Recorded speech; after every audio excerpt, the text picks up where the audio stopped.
Emma Charity Charlton. And I'm Leigh Charlton Alston. My husband, Jaehn Charlton, was born in Fort Wayne, Indiana.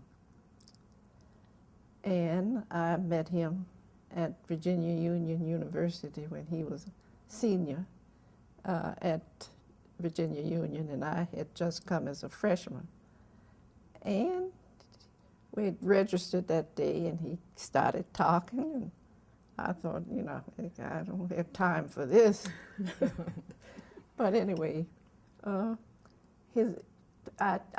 have told him quite often that if his name had not been Jaehn, J-A-E-H-N, I don't think I would have taken the time to even, that was a little different spelling, John. But anyway, so he had some interesting things to say. You know, he was a senior, I'm a freshman, so that was in his favor also. And of course, it led to going, you know, other things, you know, just meeting, and he was quite interesting. He always had something in his mind to invent, so that was interesting also, you know, curious, anyway, made me curious. But that was it. We had a nice relationship, and that was developed into marriage. I met Jaehn Charlton at Virginia Union University in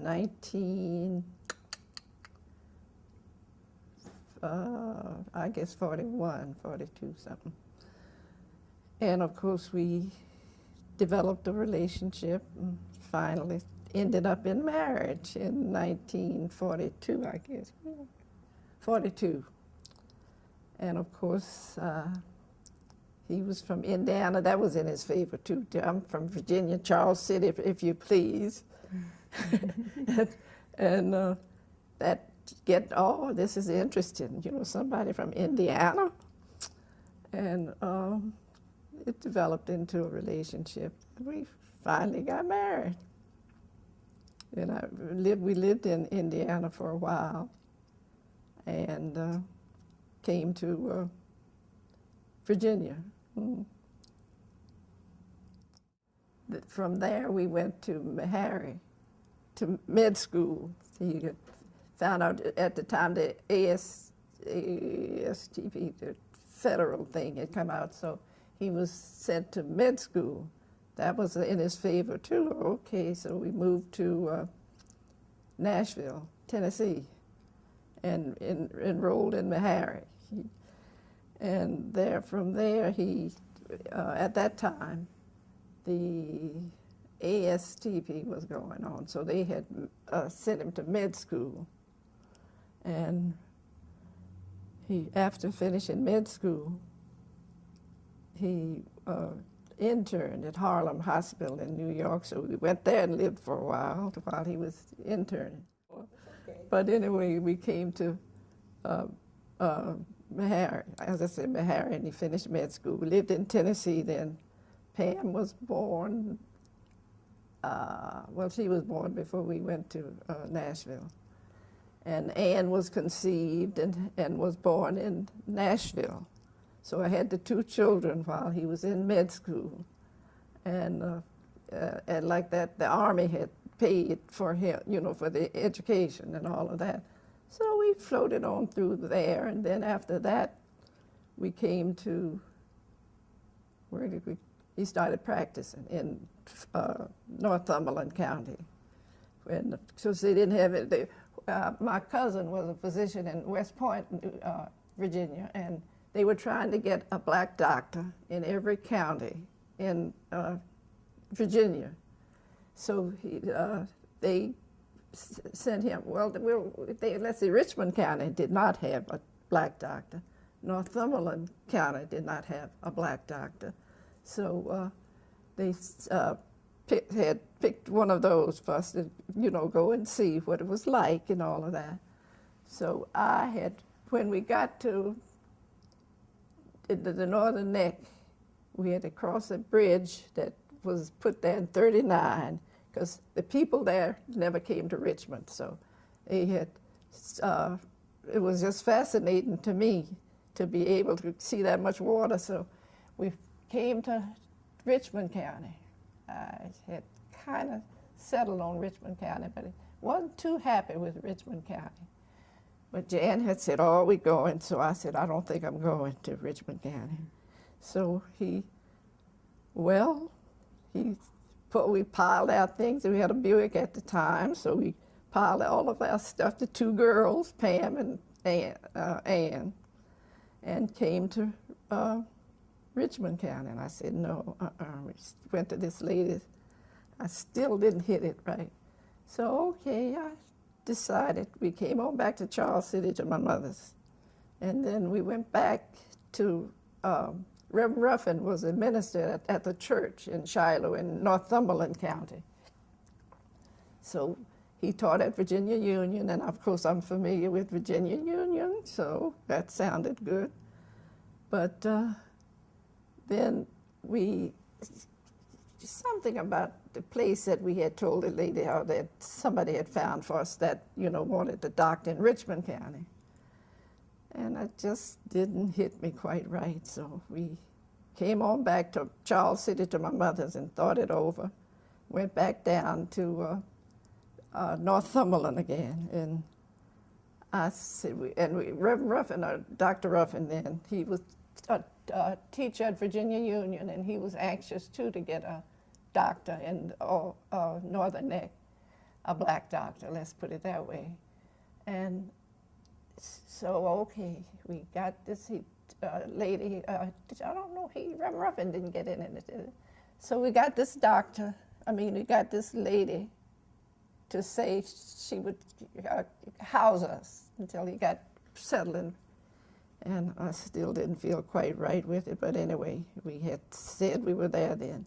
And then when this lady that was a black undertaker that had said we could live with her, when we got a little place to have an office.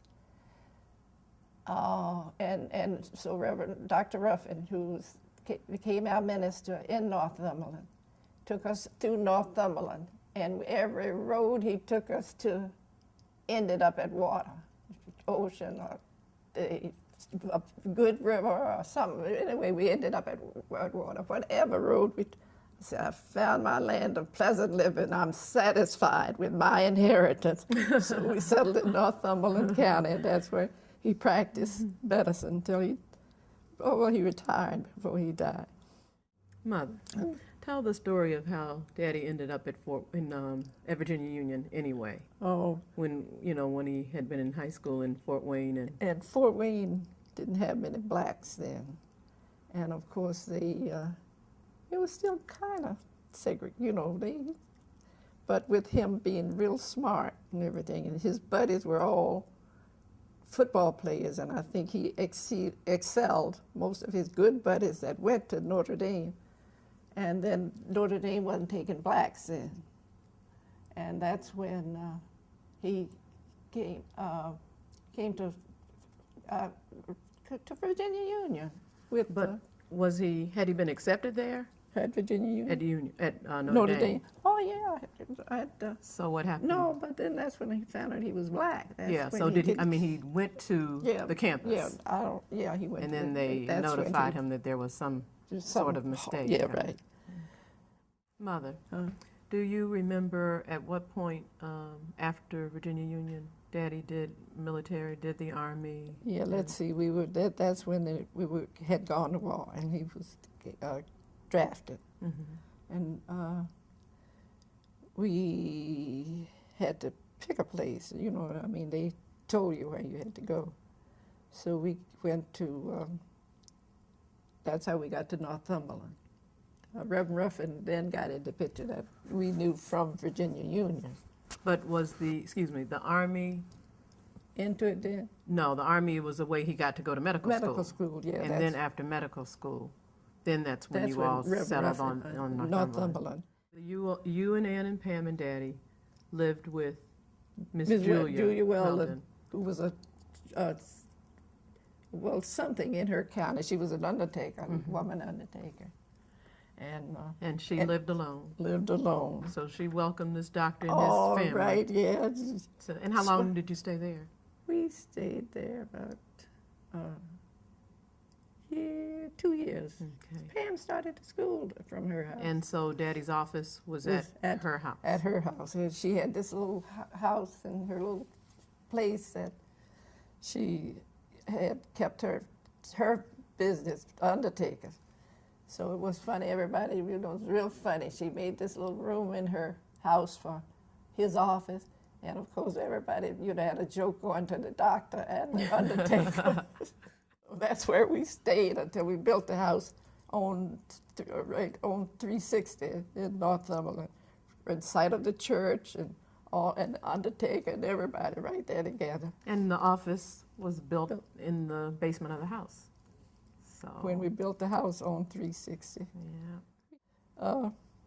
Idea and this Everett, Gwen, this friend of mine in Philadelphia, her husband, he tooted his horn. I think if we had stayed there long enough, he would probably have been the one to get through with that invention that finally somebody got on the market. But Daddy always had ideas of, different Brand things. new. I mean, even the way the house Was built. I mean, he had all these ideas for how to do the energy, differently, than what was the standard in 1954. Because I think that's the year you started building that house. Mm-hmm. And so to make the heat, come up to the rest of the floors, because it's a basement, then the second floor, and then the attic. And he had basically designed, how the heat source was going to come up through this big house. And I mean, that was just an example of one of the things. Recently, I've been there. Sunday, we went through to the look at attic. it. So, he would tell you different little science things that he had enjoyed or done, when he was a child or in high school or in college. He was smart, Pixie, but that's why I married him.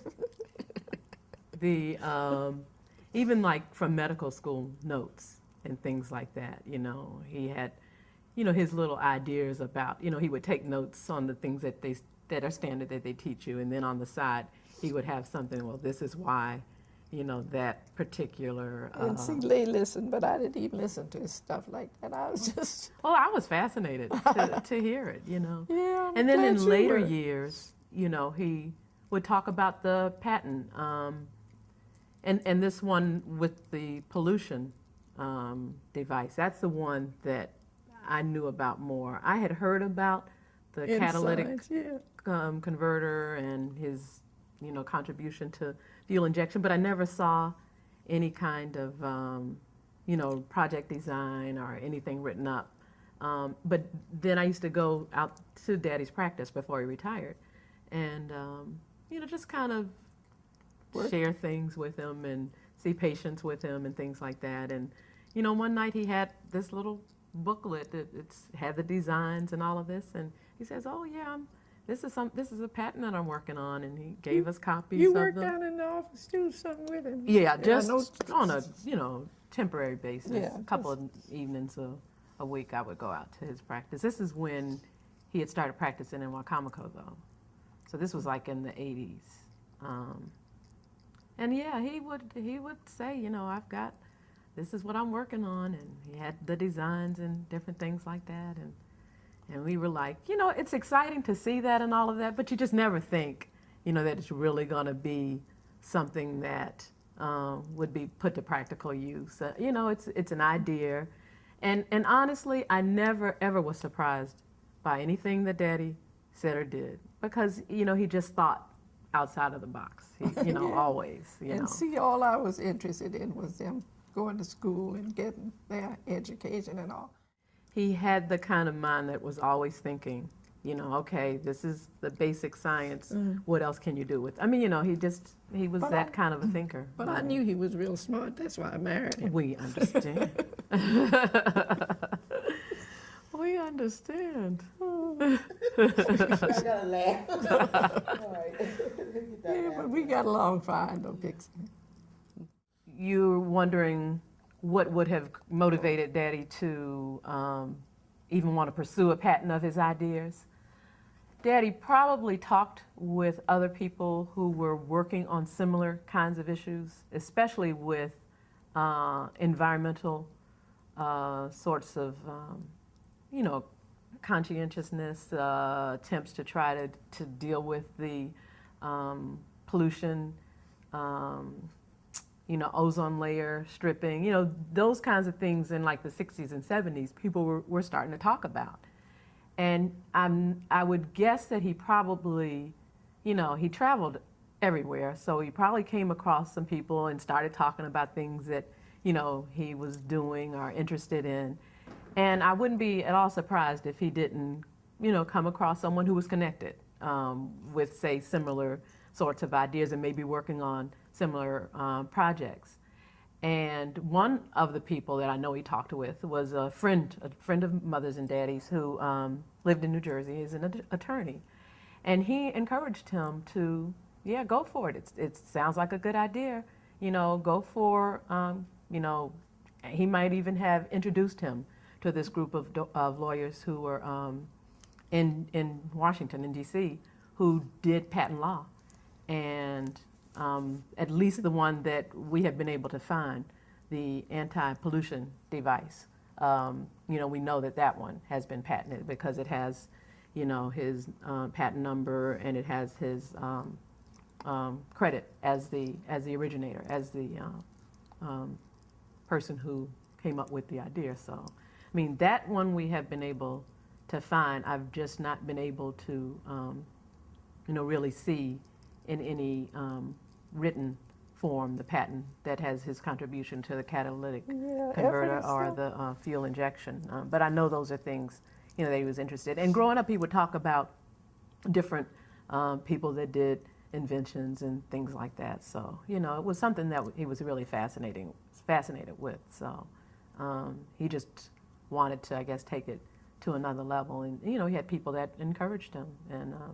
And you know, I'm not sure that Everett Jones didn't connect him with the patent attorneys that ended up doing the, because he always tells us, you all need to find out if it's, you know, being, you know, how any of these things were used. And, you know, he encourages, really the one he still encourages that. So, so, you know, and we all say, oh yeah, you know, I mean, because it's fascinating, but you're like, this is our dad, you know, I mean, you know, it's, just the credibility, just the idea that it could really be, you know, is fascinating. Workable. Yeah. Daddy did his training, his residency and training at Harlem Hospital in New York, and that's the practice that he did even before going to the Northern Neck. You know, he got his training and everything after leaving Nashville, Meharry. Daddy finished Meharry in 1947. So it would have been after that he would have done his intern and residency at Harlem. And then, you know, by keeping his contacts with Virginia Union, that's what Mother was talking about, the Reverend Ruffin, who became their minister in Reedville, encouraging the family to locate to the Northern Neck. And I went to Meharry, but before I went, you know, we had other family members that went too. I have a first cousin who went to Meharry, and my brother-in-law and his brother went to Meharry. And the first cousin actually interned at Harlem too. So that probably always stayed in our minds, you know. And so I went to Meharry and ended up also doing my internship and residency at Harlem too. So that was kind of like, yeah, you don't think growing up that you're going to do all the things that your parents do, but I mean, you know, it's good to have the blueprint that, you know, you might follow. And it was a good experience for me. Northern Neck people didn't come to Richmond for their shopping until '39. I guess maybe I've told you that, because that's when that bridge was built. And of course, when we got there, it was, you know, in the early 40s, folks, you know, hadn't even gotten accustomed to coming to Richmond to shop. Everybody go to Baltimore. Daddy's influence, widespread, I think, to a lot of people. Now I have a sister who is an attorney, but all the time that we grew up, she was going to be the doctor. And the only profession I thought of doing growing up was a nurse. And I think it's because she was going to be the doctor, so in my mind I was going to be the nurse. But she ended up being and is an attorney. Daddy has influenced a lot of people, college-wise. I mean, a lot of my family attended Virginia Union. My oldest sister, Pamela, my next oldest sister, Ann, and then the third of the sisters, Jaehn A, all attended Virginia Union. Pam did college counseling and did initially as a sociology major. I think she also did counseling, and she was in Union's Upward Bound program. She directed Union's Upward Bound program, and then, you know, married and ended up in Cincinnati and did a community action program there. Now she not only teaches, but she does massage therapy. So she works with elderly and, I mean, a lot of different type of patients. And so there's always been a doctor in Ann. And then I have a brother who actually is right near here, and he works as a church sexton. And another brother who actually does the graphics and computer work for a firm in a legal firm in DC. And then we have, you know, nieces and nephews. My oldest sister's husband is a physician. His twin brother is a physician. Their three children are physicians, 2 dermatologists and a psychiatrist who is doing some work toward his MBA to, you know, do his medical and MBA work. And then one of mother's nephews and his wife are both physicians. So, and everybody says, you know, their influence, you know, on and grandma, them. your grandma was My grandmother, my mother's mother was a midwife, and delivered more folks in this world. so, you know, it's you know, that sort of influence and background has been there from, you know, mother and daddy, and you know, to other people, you know, beyond just our, you know, immediate family. You know, even the Meharry tradition and the Harlem tradition, And apologies to your helper there, but that was when black wasn't beautiful. Mother, tell me about Daddy being in the military, being in the Army. What was that? Did he actually serve, or? ASTP is what he was, Army Specialized Training Program, and just like they had it for medicine, they had it for other careers too. So that was his service to the, his service in the Army, and what he would have done. So Daddy and other classmates were trained in medical school. Medical school, yes. But the Army was the way it got paid. ASTP, Army Specialized Training Program. Okay. And that was all that they did until, because now I guess we'd had different, if our war had gone on long, and it was just like going to Meharry, not because they didn't have any other. They weren't person deployed there any but place. The people that were in that program. Well, because Meharry, World War II had ended. Huh? World War II had ended because they finished medical school Right. in 47. Yeah, they had to get up for reveille. Well, they had to do all of the things. The drills. They wore uniforms. They had Army uniforms. And they had about 2 or 3, you know, regular ones that were paying their own way and didn't go through the Army. But yeah, Meharry was integrated for their programs, you know, but the Fisk was a college that was there, you know, too, for the girls and the boys and all. But that was it. My perspective of the story of Daddy being admitted to Notre Dame was that he had all these records in football in Fort Wayne at Central High School. And, you know, at this point in time, Mother, help me, was his name John or Jaehn Charlton? Well, he made his name Jan. He was named John. At what age, though? What did he mean? Was he Go in to high school when he changed his High school name? when he went to So I don't know he was if John, and he just spelled it a little different. if the records, you know, the football records and the name Jaehn, last name Charlton, just made the school assume this is not a black man. But see, Fort Wayne wasn't segregated. All of his high school players were white.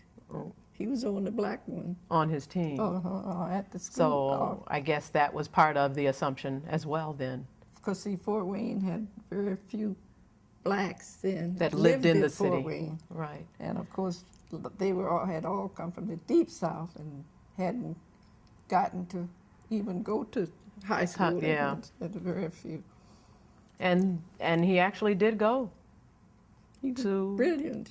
He had a good mind.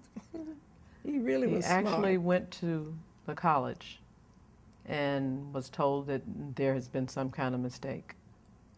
'Cause And Indiana then he went then- back to Fort Wayne. And when we came to Northumberland, Northern Neck to practice, for him to practice, they swore they tried to make him everything under the sun, Indians, this, that, and the other. But he was a good doctor, so they flocked to the office. And isolated as we were from, Richmond and having to come. Well, one thing, their mother always has stories about Daddy being inquisitive and getting the newest medical instrumentation and Okay, go on. no, tell the story. Tell the story. And I kept these medical magazines. We subscribed to all of them. We come to Richmond every week. That's 70 miles. I'd read to him all the way to Richmond and everything. Anything new, you better believe he had it. He'd buy. The whatever Medicine. was new in medical instrumentation, He had he would it. get it. And Buy it at his office and get the same medicine. Anything the medical profession. that came Yeah. with the instruments, they'd always know they'd go get a sale when they came to Dr. Charlton. He'd go get the latest instruments. And then some of the friends that trained the at Fellows. Meharry at the same time, they would do clinics. They would all come down and, whatever was needed at a certain time of year, the guys would all come. And one of the clinics they would do were if there were patients that Daddy had identified needed to have tonsils removed, because it was at a time when if you had so many tonsil infections a year, the standard of medicine was that this is a patient who there's an indication to do removal. And so the guys would come and they would have these clinics in the basement where the office was. Once a year, the most of them were male doctors, and their wives would come with them. So the wives would be there cooking, and after the clinic was over, they would stay. Party. Sometimes they would stay over, and they'd have a good eating and eat, drink, and be merry session. But you could hear Pixes all the activity, going on, and the festive. ether. Before they before they got to the festivities, there was, all of this clinic once every fall, and then all the patients that once they had their tonsils, removed, it would have ice cream. We had and 12 beds down in the basement that they would recover in, So that was a kind of an annual event. And, Daddy even did x-rays, and he built that office with an x-ray machine. And unfortunately, because years later, he had developed what we surmised was a skin cancer, related to the x-ray exposure. So You know, and all of this was, you know, kind of ahead of the times because, you know, now we have regulations, you know, as to couldn't which just do that, procedure you're you would right. do and, you know, how much irradiation and, you know, monitoring. And, you know, now there are, you know, different environmental regulations so that you don't expose yourself or the patient to more, you know, than, you know, the body can absorb safely. So, but, you know, it was his thing to try to be as comprehensive in his practice to, you know, a small community as, you know, as he could be. He was a good doctor. He was really, and he kept up with it. Got every medical book, every book of medicine, all of the medical magazine. And I'd read to him on the way to Richmond, hey, they got this, they got that. He'd buy it. Did he But ever he- want to practice and or move away and go to Never, a bigger- never. I think he loved the Northern Neck as much as I did. What do I think is the most lasting impression of Daddy? Well, I guess from a young age, there was always plenty. Daddy never, ever, ever bought one of anything. That's a lasting impression. I mean, because he collected everything. He collected unusual handguns and rifles Oh, and they were any good? cars Were it in and there when you went? all sorts of different Some- types of antiques and boats. And I mean, when Mother and Daddy found the property in Heck's Neck that they, you know, bought, I mean, he would have boats that, you know, all the friends and nieces and nephews and everybody, you know, got to enjoy. So, I mean, you know, that was part of his. I just loved water, Pixie. And every road, when we got to Northumberland, every road we went in ended up at the water. I said, I told you, I found my land. So I would say that, I mean, and that sounds like a superficial memory, but it's kind of part and parcel of his personality, you know.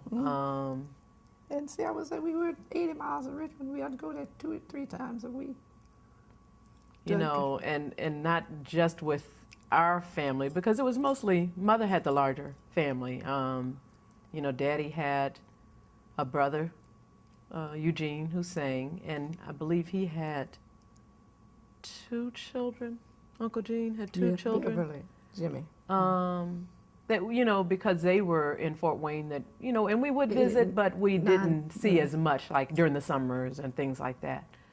So, you know, a lot of the family that Mother and Daddy included were Mother's, you know, nephews and nieces, and she had 5 siblings, so, you know, and they all had children. So, you know, we socialized more, you know, in Virginia, you know, with those relatives. So, you know, the idea that our house was always full of, I mean, the plenty wasn't just the things that. And Richmond came out there because every outing that the clubs in Richmond had ended up down at 360.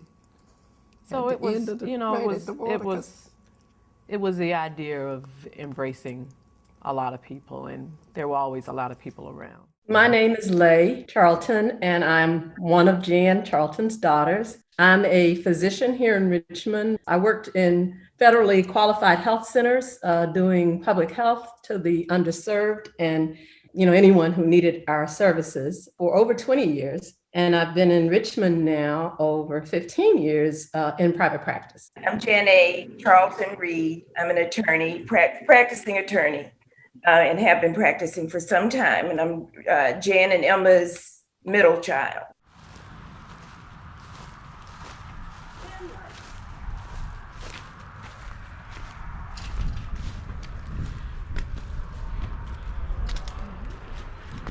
And then this is the Charlton's residence.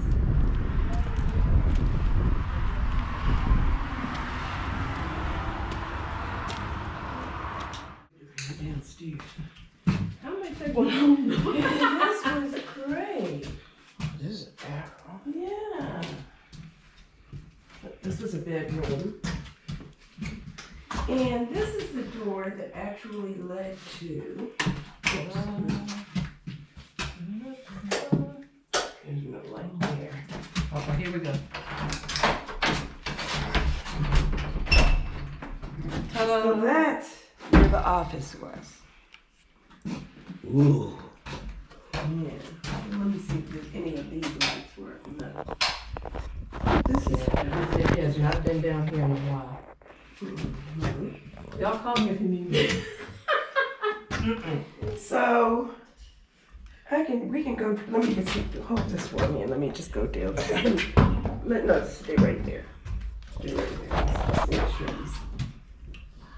Oh yeah, these things are sturdy. Go there. Oh, I feel like I have a flashlight on here. Open the flashlight. Hey, girl. Okay. So it looks like Mr. Phillip has cleaned out the.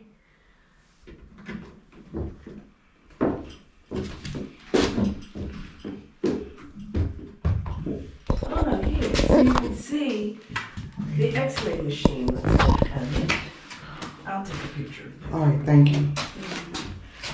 You're hot too, aren't you? It's hot. And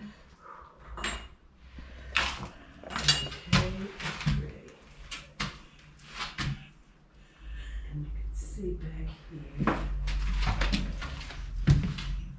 And so this is all his office. And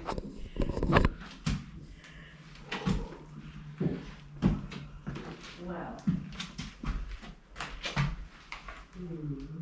It's not bad. You guys can come and be fine. And then the desk here. Janae is saying that was the main office. And then you go back here for examination rooms and that. And there's an examination room. She's taking photographs.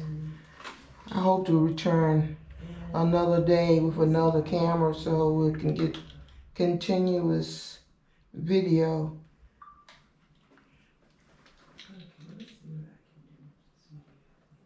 So this was the main office here. And Daddy would meet his patients and talk with them, have a consult, I guess is what they call it. And then take them back. If they needed an X-ray, this is the old X-ray machine. That is worth something. All right. You can get it to a museum or something. Yeah. Or somebody can get it Well, I'll out take here. these pictures and send them out. This is the X-ray machine here. Yes. Is that amazing? See the look? You see that?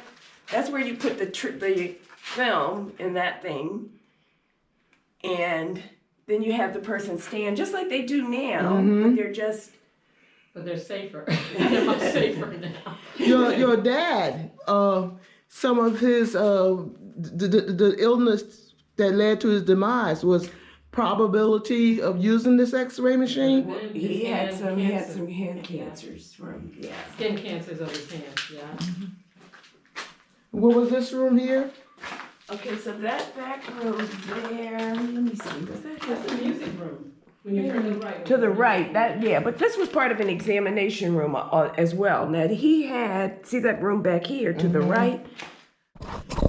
This was an art room that had a jazz. His art room, his music, his movies. You know, back then you could have a screen and you play reel to reels and home movies and art, and he had a big jazz collection.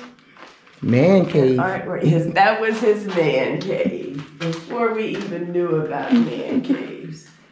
Daddy was the original man caver. See if you see the safe. Seems like we got that safe. It's still in there, I think. Where was it? And this was kind of like a little lab. He kind of used this as, he'd take blood work and you'd still have to send it out. But this is kind of a lab. Yeah, he used to put it in those containers and mail it off. Yeah. Lay said that she did, but she worked in her dad's Wycomico office. How many offices did he have? He had one here, one in Wycomico. Yes. Where people will come and do the was the tonsillectomy. yeah. Mm-hmm. So that's through this room. This is the laundry room. So you'd have to come through here. And here's the this old furnace. Let me take a picture of that. Oh, here's the safe lay. It's still there? Yeah. Open and empty. Oh. But look at this old furnace. I think this might be worth something too. Don't let me look at nothing. There ain't nothing down here. There's nothing. Look at this old. Ooh, stepped in water. I'm back, girl. It's the ward room, and this is where the hospital beds were, and the patients would recover after their tonsillectomies and those other things they used to have. Adenoid removal. Wow. And we can go out this way? Oh yeah, that door. I don't know how. No, that's all right. We can. You want to? No, that's all right. Like I said, I think I'm up. So this was where the waiting room was. So you go in, that's the door we came, yeah. So we didn't come in that door, but that's, we passed that door. That was the entrance to the waiting room. Okay. Yeah. I want to know, how do y'all feel standing in this house after so many years? So when was the last time we were here? 2 years? Maybe 2 years So, ago? yeah, I remember. So I feel good. It looks like a sturdy house. It looks like does. it's worth preserving. It's a lot of history in here. Yeah. You know, it's a house that, you know, there are a lot of memories, but I don't necessarily feel those so much as I feel the future. You know, as I feel the promise of what was the foundation, the promise of the foundation that was laid here. So yeah, it feels real good. You know, it's nice history. There is a lot of you know, it's nice to press on this wall and not feel sheetrock, feel plaster. That's sturdy. You know, it was nice to walk on the wood and not sink in because it was just constructed so well. Those brothers that made this, that's So, yeah, constructed it's- this, was a beach bed. Yeah, Chester at the end of her bed.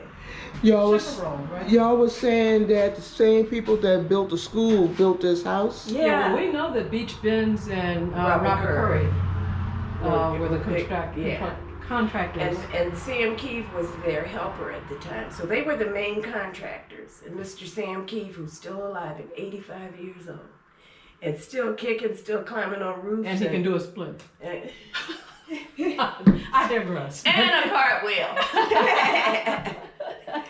So yes.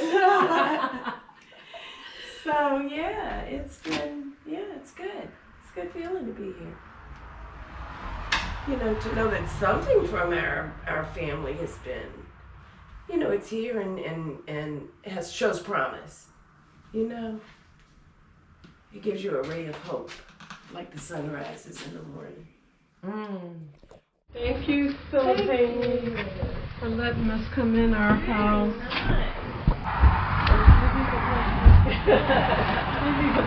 No, don't go put your head in there.